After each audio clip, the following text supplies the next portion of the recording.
Hello everybody, Gareth Jones here from Paris Technologies with another Rugby World Cup predictor. So the pool stages are over and we know the quarterfinals, so let me share my screen and let's have a look at the analysis. So let's start with what actually happened. So it went as I predicted last week in the firecracker. Everything's gone the way I predicted, which is France topping the group over New Zealand, Ireland beating Scotland actually quite convincingly, so they topped the group over South Africa. Australia out, big shock of the World Cup. Wales take the group over Fiji, and England just do enough over Samoa by 1 point to top that group over Argentina. All right, so let's take a minute now to go back and have a look at all the forecasts that we've done over the last 4 months and see if any of them were accurate up to this point. So if I go back, and this is what actually happened over here, these are the teams that qualified. If I go back and look at all the forecasts from the Southern Scorcher, Northern Dominance, the upset, and go through them all, let's have a look at the prediction accuracy. So here you can see about 87%, and most of them are missing Australia. That is, it really highlights that no matter how far you go back,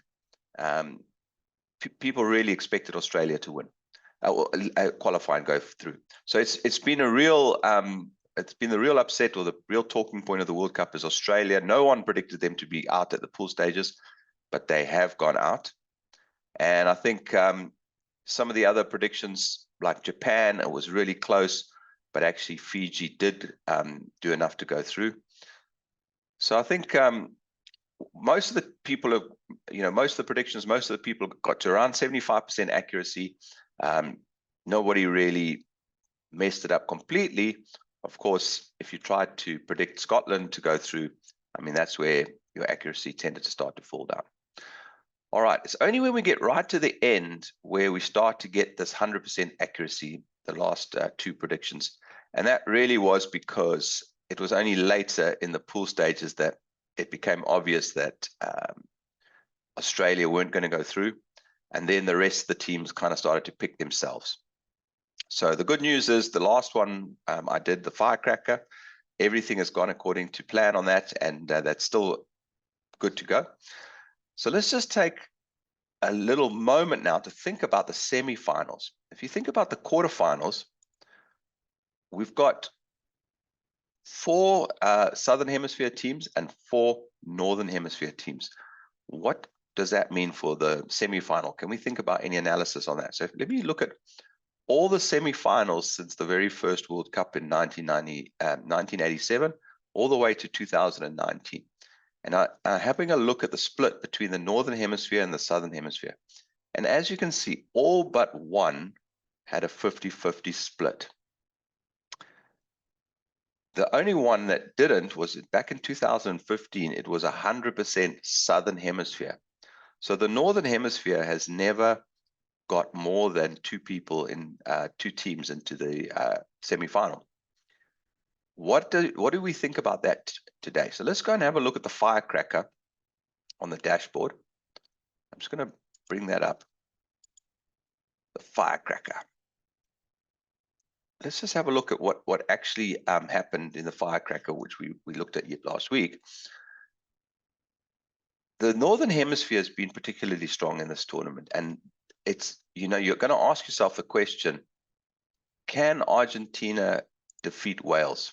The North has looked strong. Can New Zealand defeat Ireland? I mean, Ireland against Scotland, they looked tremendously strong. New Zealand, they've been playing weaker opposition, and of course, they've always traditionally done really well against that type of opposition. But can they beat a really strong Ireland? Seems unlikely. This game is going to be really, really interesting.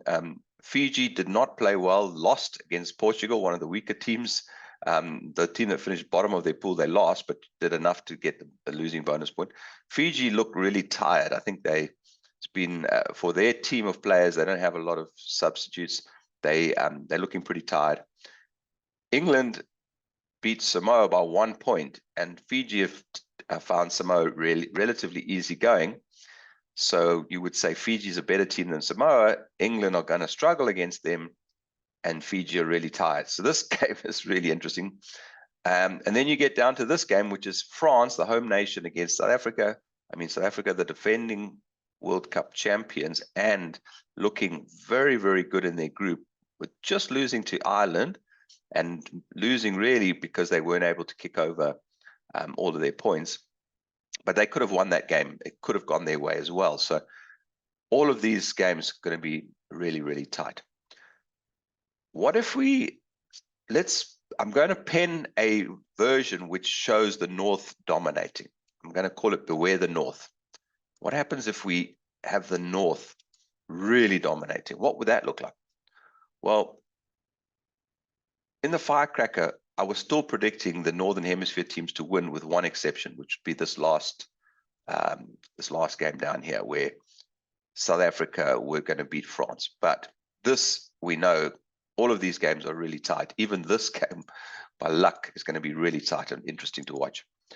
So potentially it could all go the Northern Hemisphere way. And that would be an absolute first for rugby. Never had 4 Northern Hemisphere teams in the semi-final. I think it'll be great for rugby. Sad for myself personally, because I'm a South Africa supporter, but as a rugby enthusiast, I think this prediction is just as likely as any other. In that case, you would end up with this Wales-Ireland semi-final.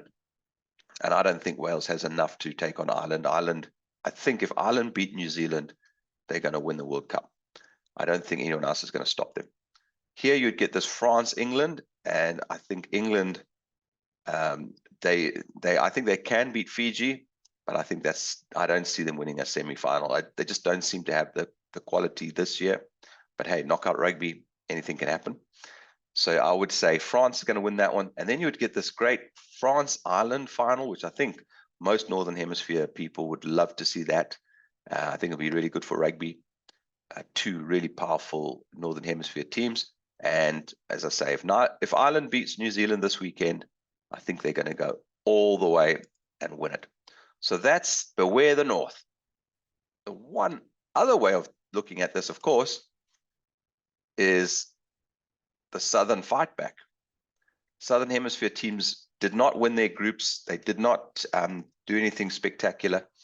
But what if rugby, especially knockout rugby, being what it is, the luck swings the way of the Southern Hemisphere, and Argentina beat Wales? Could it happen? Yes. New Zealand beat Ireland? Yes. Fiji beat England? Yes. And South Africa to beat France? Yes, can happen. Well, that'll be interesting. You'd get this New Zealand-Argentina semi-final, and I think you'd back New Zealand to win that. And you would get the South Africa-Fiji semi-final, and I think you'd definitely back South Africa to win that. So in that case, you'd get this completely different result, where you get the New Zealand-South Africa final, which we haven't seen since 1995. And again, that could go anyway, and for sake of argument, I'm giving it to New Zealand. So there you have it. We're going to have Beware the North or the Southern Fightback. Who knows? It's going to be such an exciting weekend of rugby.